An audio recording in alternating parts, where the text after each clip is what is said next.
Friends, good afternoon or good morning as the case may be. The Word of God is alive and powerful, sharper than any two-edged sword, piercing even to the dividing asunder of soul and spirit, and of the joints and marrow, and is a critic of thoughts and intents of the heart.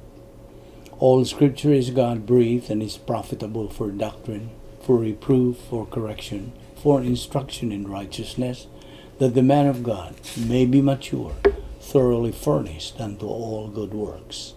Study to show thyself approved unto God, a workman that needeth not to be ashamed, rightly dividing the word of truth. The Vic Balbido Evangelistic Ministries, as you know, is based here in Petaluma, California, and it is a grace ministry, and it operates entirely on voluntary contributions. No money is requested. Let me repeat, no money is requested. When gratitude for the Word of God motivates a believer to give, he has the privilege of contributing to the dissemination of the Word of God. Now, once again, may I ask you, who is responsible for the declaration of the gospel, the good news of salvation, to the unbelieving world? Is it the duty and privilege only reserved for ministers, pastors, missionaries, and evangelists? Far from it. Personal evangelism is the responsibility of every believer in the Lord Jesus Christ.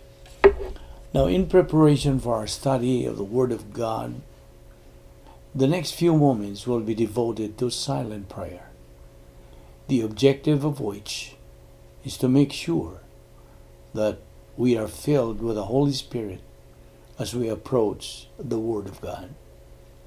Silent prayer, therefore, gives you the privacy of the priesthood and makes the option of confession or rebound possible, if necessary. Therefore, let us name all our sins, sins of the mind, sins of the tongue, or overt sins, directly to God the Father, following the principle of 1 John 1:9, which says, if we confess our sins, God is faithful and just to forgive us our sins and to cleanse us from all unrighteousness. Therefore, let us pray.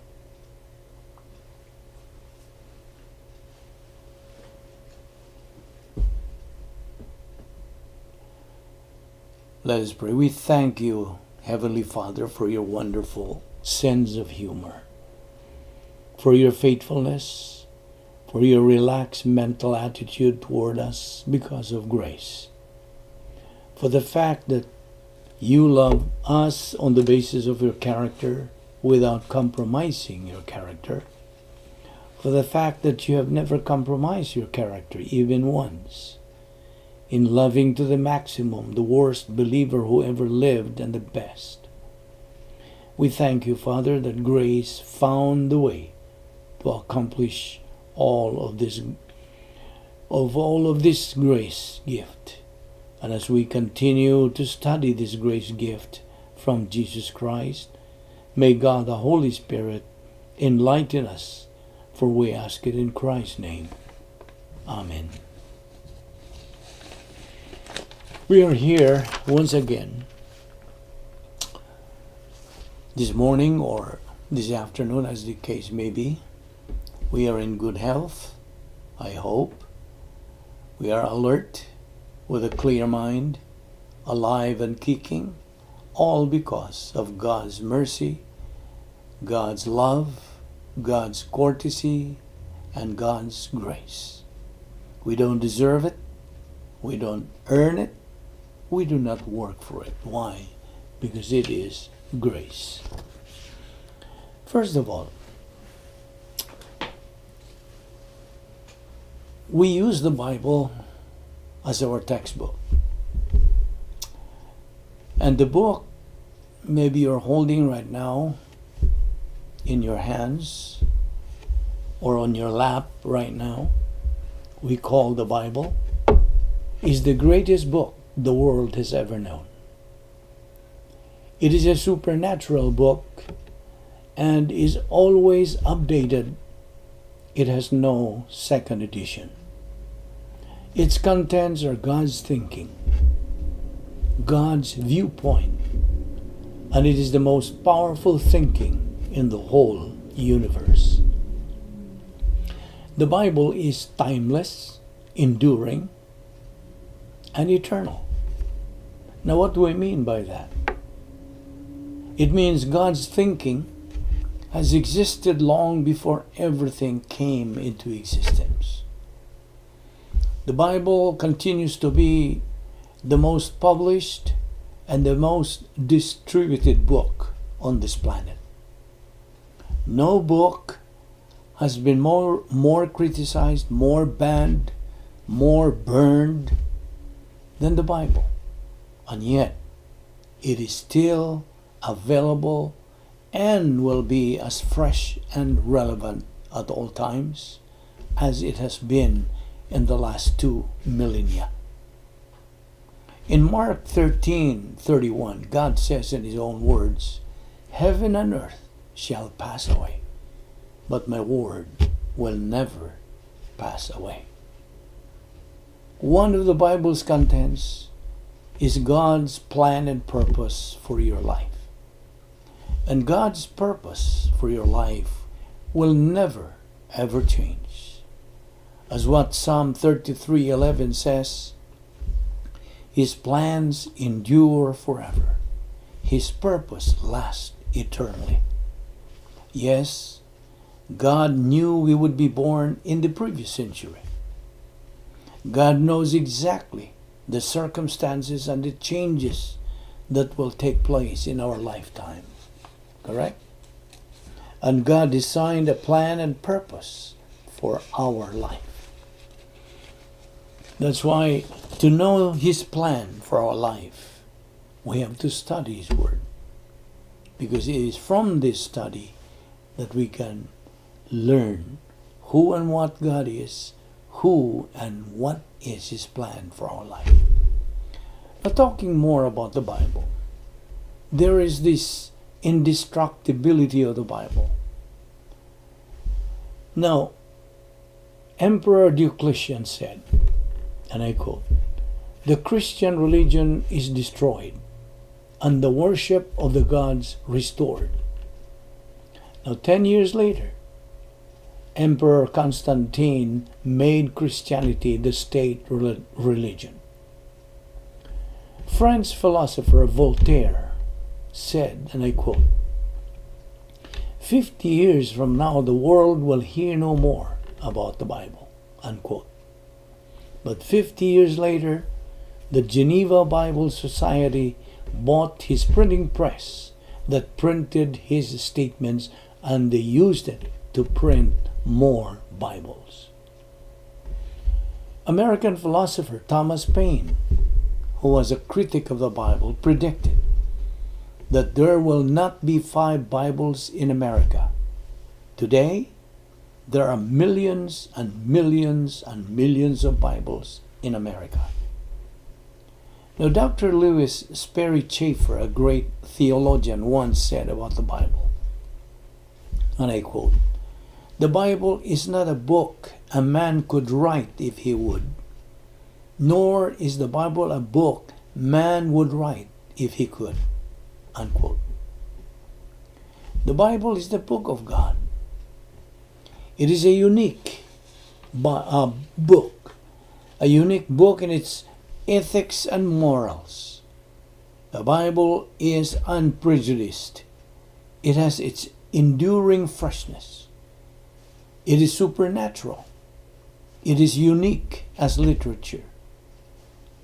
Romans 15:4 says, "The things that were written in Scripture so long ago are to teach us patience and to encourage us." In another note, so much with that, description about the Bible, let me tell you about our life. Our life here on earth is just a passage of time. And life is too short. I hope you agree with that. There was a famous adage that says, life is what you make it. Now that may be true to be a common philosophy to most people to adhere and embrace. But in the divine viewpoint, or God's viewpoint, life is more than what you make it. It is completely dependent on God's grace. It must be noted here that every person's life comes from the justice of God, from the love of God, from the sovereign decision of God, from the permissive will of God, and that man does not deserve that life, does not earn that life, and does not work for such life. Why? Because again, God decided sovereignly to give that life to a person. Thus, it is all by and through the courtesy of the grace of God. Man deserves nothing from God. However, man may philosophize by saying, but it was my parents who brought me to this world. That's true. But if man is asked who brought his parents and his parents' parents to this world, well, he may still cling to the shallow belief that it was his predecessors who brought them to this world, overlooking the very fact that it is God who created all members of the human race, starting from man's original parents, Adam and Eve, up to the present generation until the last person in human history. God created all of us after His own image according to Genesis 1:26. Image in that particular verse indicates some pattern upon which man's image is based. Man was created after God's pattern. The pattern of God can be learned by man through the Word of God. The pattern includes sovereignty, justice, righteousness, love, eternal life, omniscience, omnipresence, omnipotence, immutability, and veracity. In short, it is essence. In other words, man's existence totally and completely depends on these lists of God's pattern. In short, God's character. However, God did not create man as a robot that he may just follow whatever is told for him to do without any freedom of choice. God gives man total and absolute freedom. And that's what we call free will or volition. But with that God-given freedom goes responsibility. So, again, man is given by God total freedom. Freedom of choice. God actually controls everything we have except one solitary thing, and that is our free will. He cannot touch our free will. God cannot even touch or step on our free will, because doing so is a violation of His perfect character. He respects the decision we make with the use of our volition. But again, whatever decision we ever make, it is only we who are responsible, accountable, and answerable for that decision. It is for this reason that the principle has emerged as man is a product of his own decision.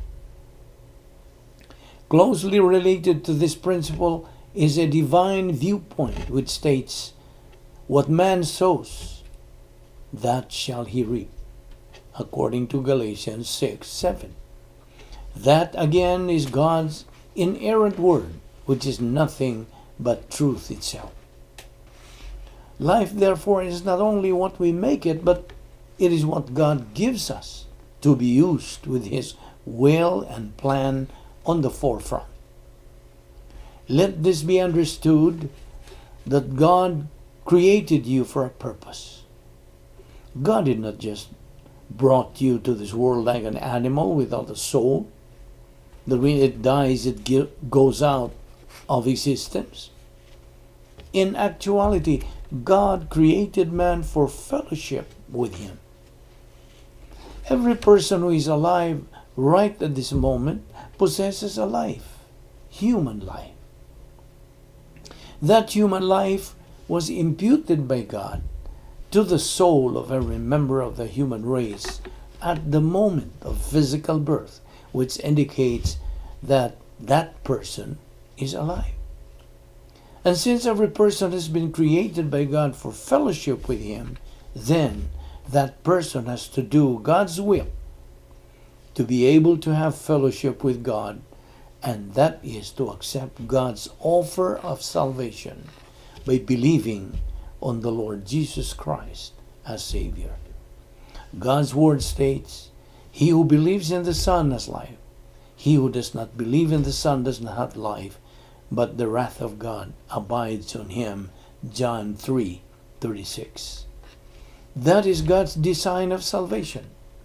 Whatever God creates and designs is perfect. And why? Because God is perfect. So when a person believes in the Lord Jesus Christ as Savior, he right away adjusts to the righteousness of God. Thus, that person is instantly imputed another life. That life is eternal life. Eternal life is imputed to the human spirit of the person at the moment he believes in Christ. That is the other name for regeneration or being born again. Immediately, and in fact simultaneous with his second birth, he becomes a child of God. John 1:12 and Galatians 3:26. Now, as a child of God, that person who now is called a believer has to study God's Word in order to feed his soul with the Word of God. Man does not live by bread alone, but by every word that proceeds from the mouth of God. Matthew 4:4. 2 Peter 3:18 says, "But grow in grace and in the knowledge of the Lord Jesus Christ." And since that person is a new believer in Jesus Christ, he is considered brephos, meaning baby before the eyes of God. And a baby needs to drink milk, basic Bible doctrine, for that baby to be able to grow up. From being a baby, he grows up to become an adult, needs solid food to eat. Thus, he needs to study intermediate, then advanced doctrines for him to be able to grow up until he becomes spiritually mature. Hence, it is important for a believer to continue taking in Bible doctrine, the Word of God, for his soul to grow up until he matures. The stage in life where he possesses capacity for life, for blessings, for happiness, in short, capacity for life. Capacity for life is the stage in a believer's life where he can experience a life of meaning, a life of purpose, and with definition. Furthermore, it is the stage in a believer's life that he experiences a personal sense of destiny. In short, he turns to be a winner believer. Now, when we trust in Christ, we begin a lifelong eternal relationship with the greatest friend we will ever know. It is important that we nourish this relationship with Jesus so that it has the greatest possible impact on our lives. It is a sad fact that there are a vast majority of people who suppose that they can earn their way to heaven by becoming church members or living a moral life, rather than having a personal relationship with Christ. These things, becoming church members or living a moral life, are certainly commendable, but they can in no way obtain eternal life in heaven with God. Now, why is this so? Because the Bible, God's Word, tells us in Romans 6:23, "For the wages of sin is death, but the gift of God is eternal life in Christ our Lord." Heaven is a gift. We need only reach out and take Jesus as our personal Savior and Lord, and heaven is ours. The reason for this is that God's standard for heaven is perfection, yet no one has ever lived a perfect life except the Lord Jesus Christ. Sin separates us from God. The good deeds we may do on earth can never qualify us for heaven because they are not good enough compared to God's work of salvation.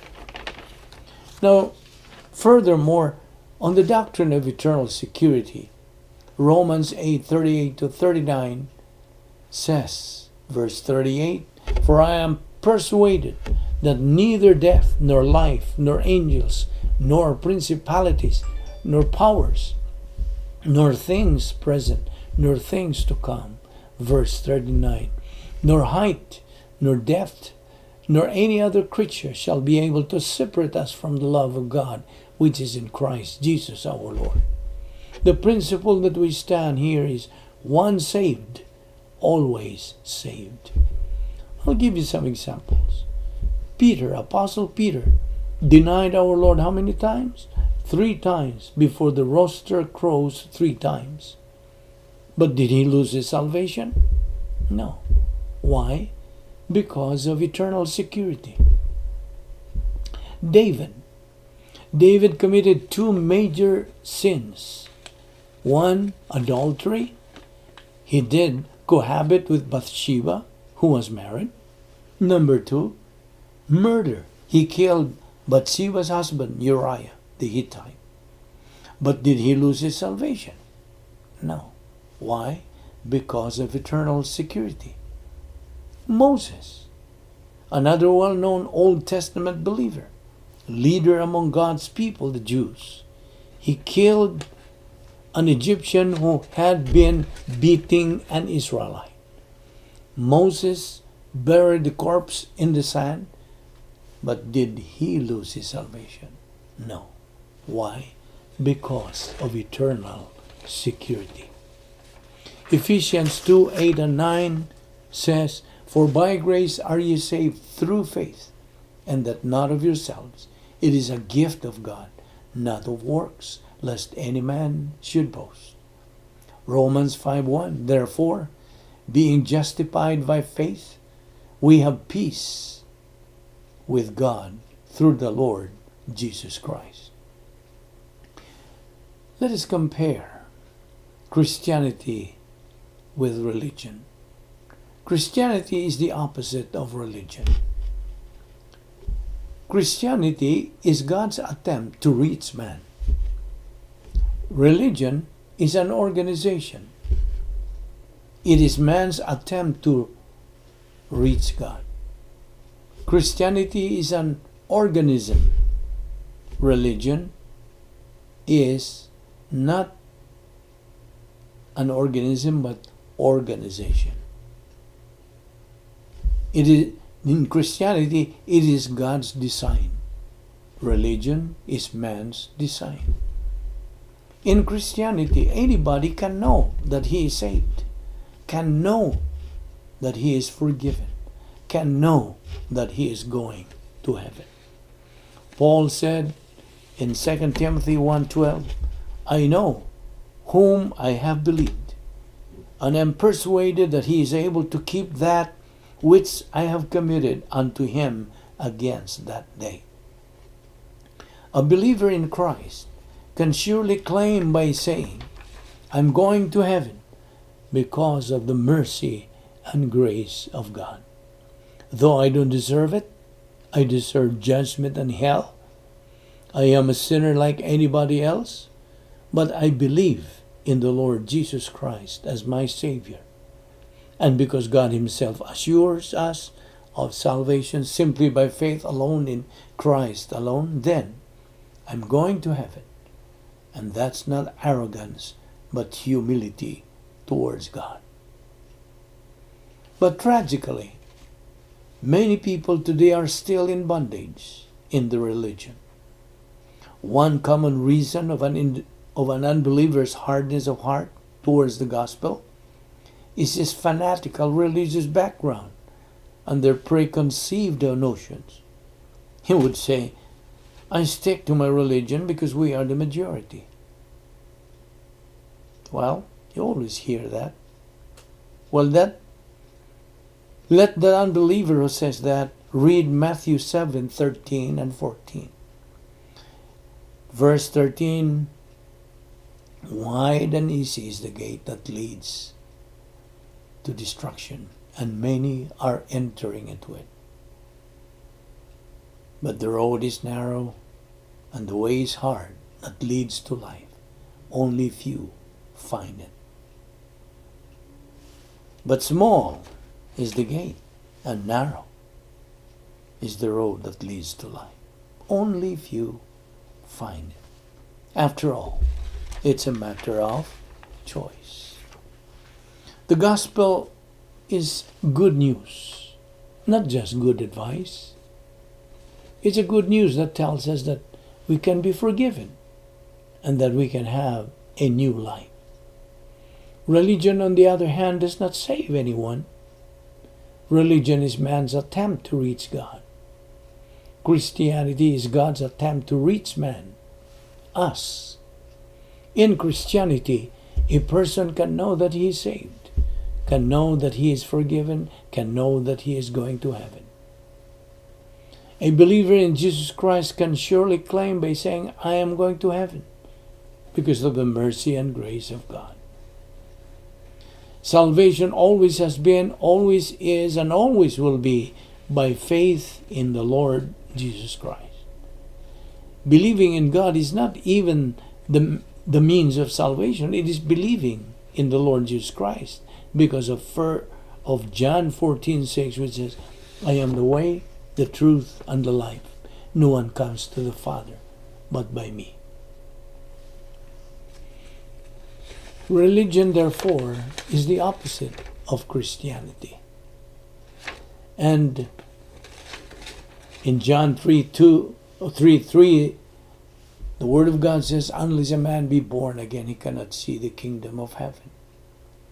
If you try to ask any religious unbeliever if he is going to heaven, you know what they're going to answer you? Only God knows. What a tragedy. These unbelievers are making God a liar. A liar.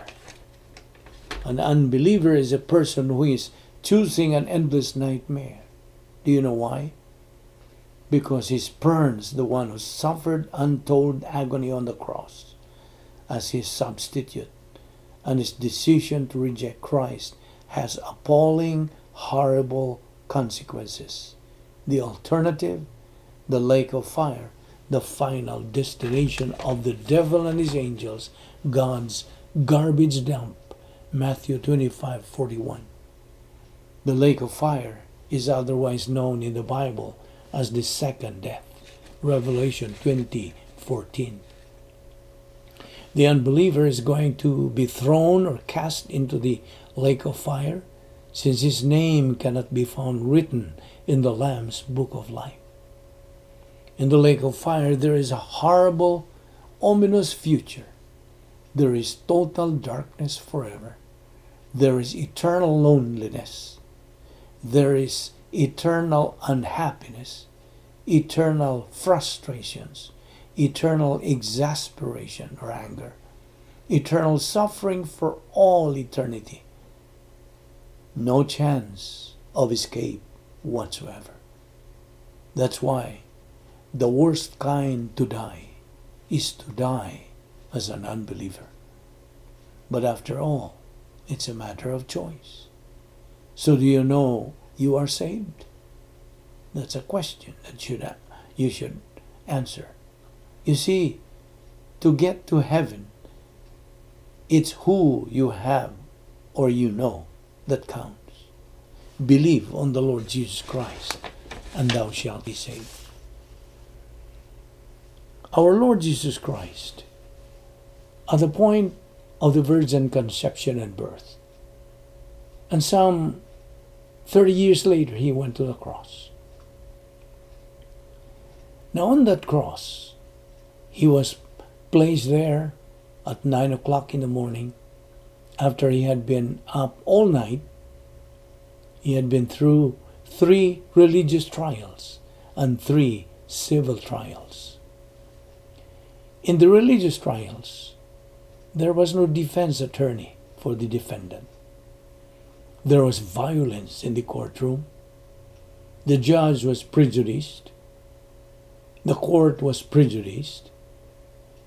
He was slugged. He was falsely accused. He was slapped. He was beaten. He was spit on. This was what our Lord went through prior to the cross.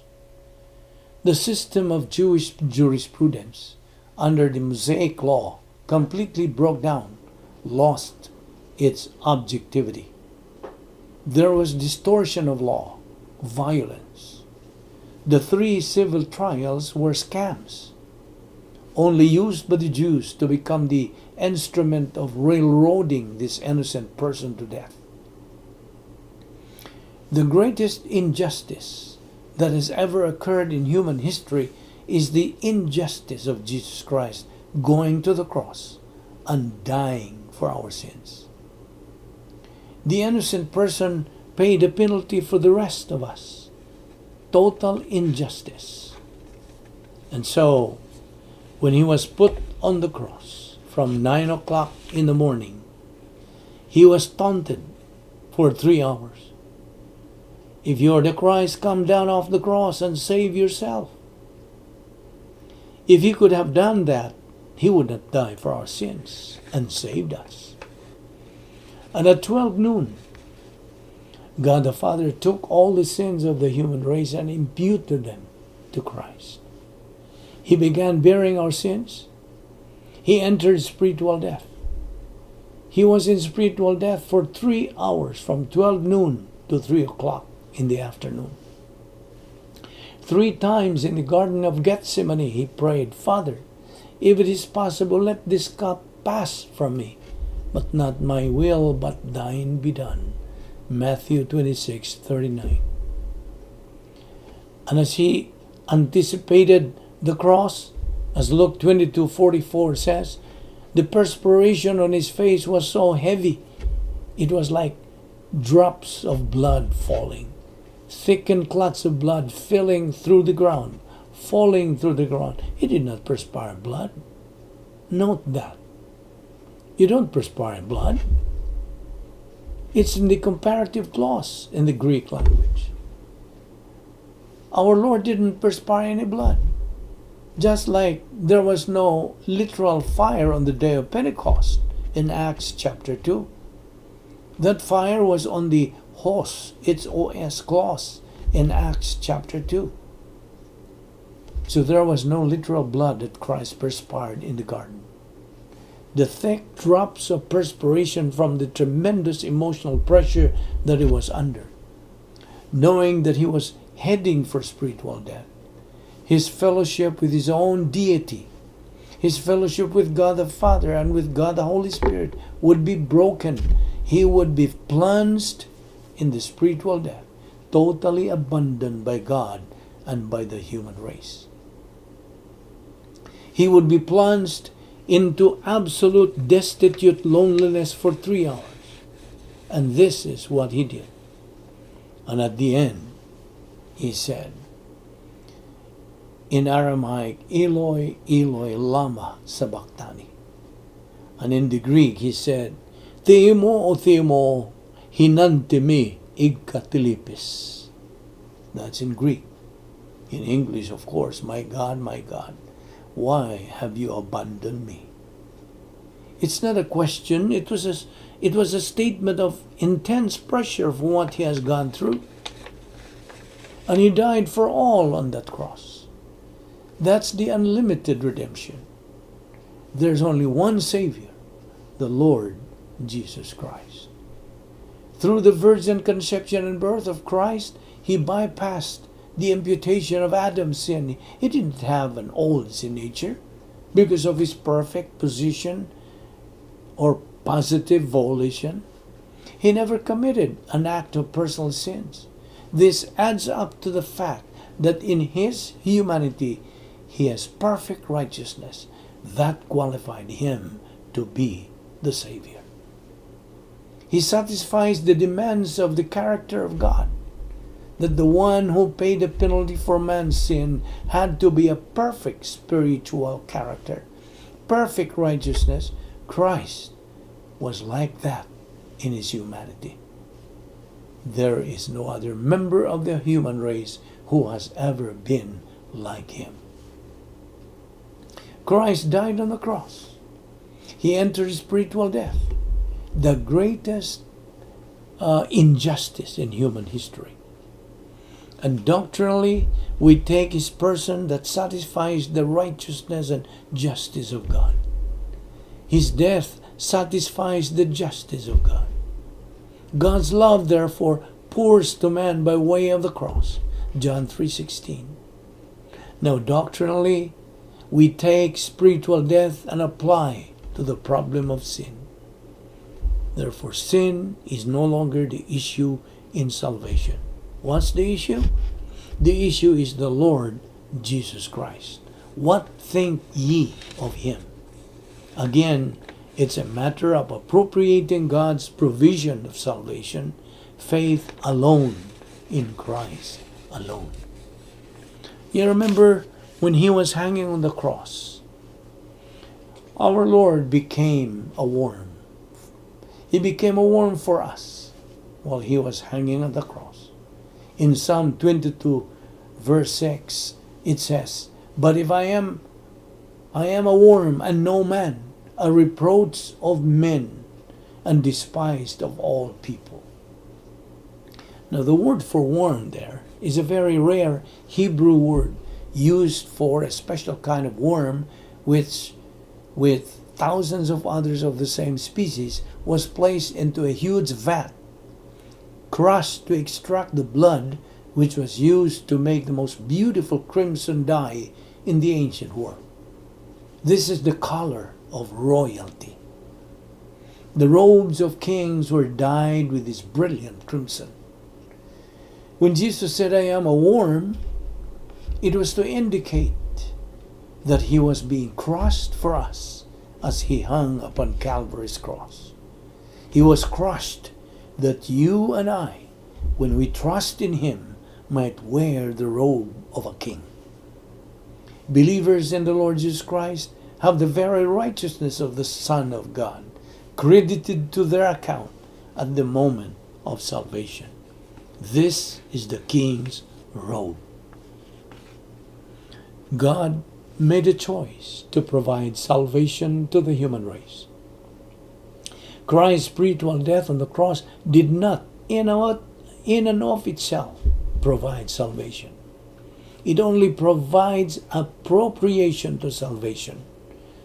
When one believes in Christ, automatically he becomes a child of God, and he becomes eternally secure.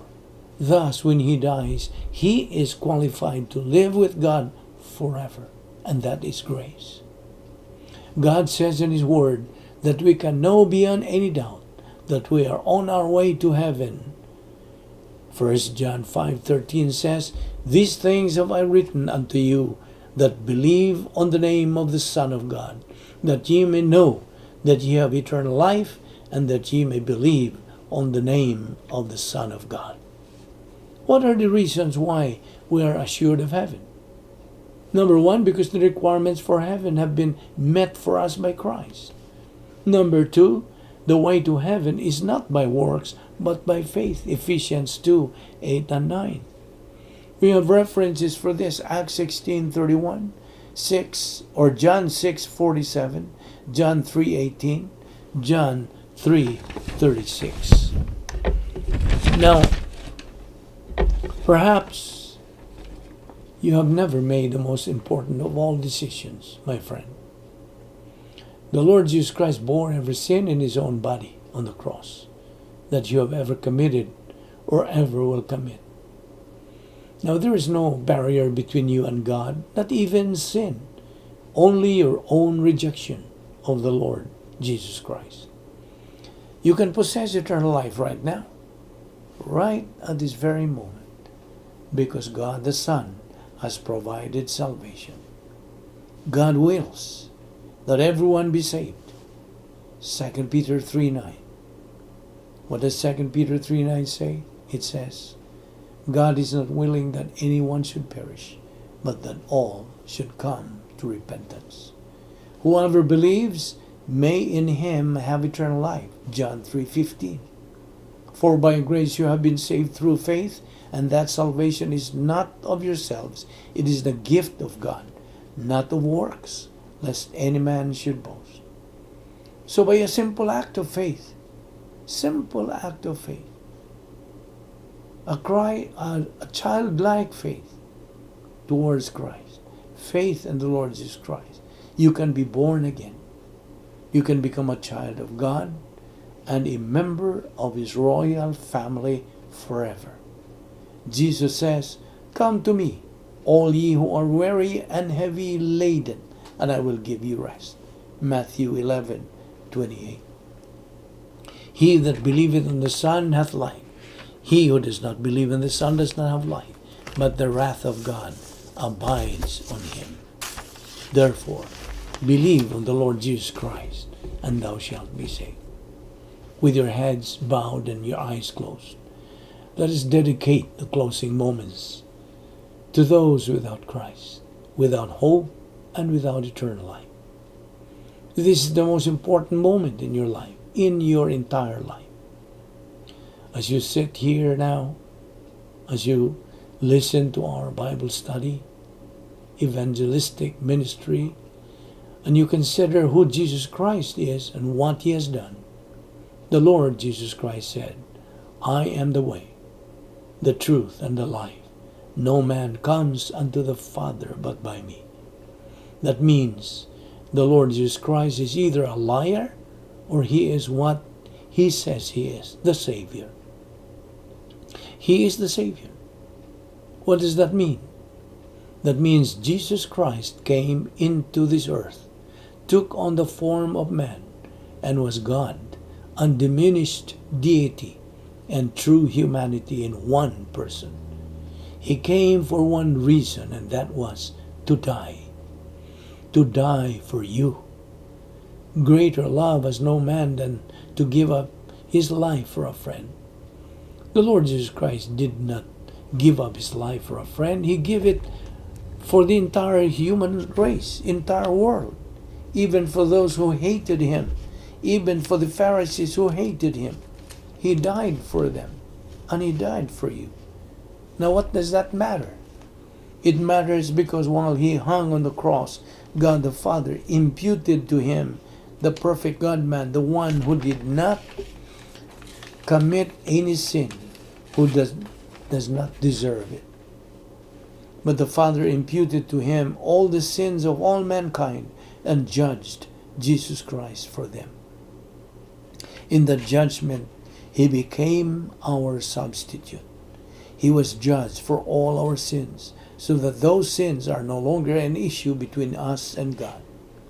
They have been paid for. We don't have to pay for them. You don't have to pay for them. They're all blotted out. So now, as the scripture says, all that you need to do to have a relationship with God for eternity is to believe in the Lord Jesus Christ. Believe who He was and what He did for you. That is the content of that faith. And that's it. God so loved the world that He gave His only begotten Son, that whoever believes in Him shall not perish but have everlasting life. When you do that, you will be born again into the family of God forever. Heaven this time is securely guaranteed for you. So believe on the Lord Jesus Christ and you will be saved.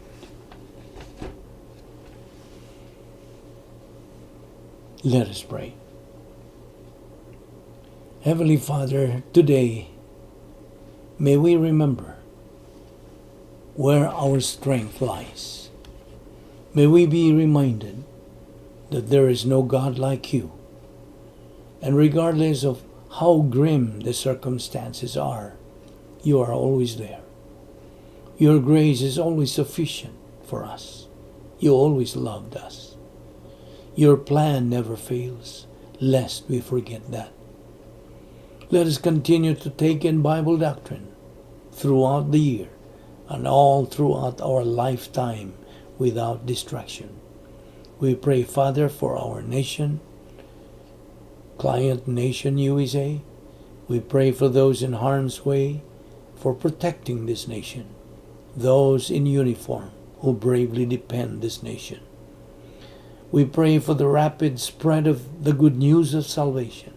We pray for pastor, teachers, and evangelists so they can spread your word for the edification of the body of Christ, the pivot of this country. All this we ask in the name of the King of Kings and Lord of Lords, even the Lord Jesus Christ, our Savior. Amen.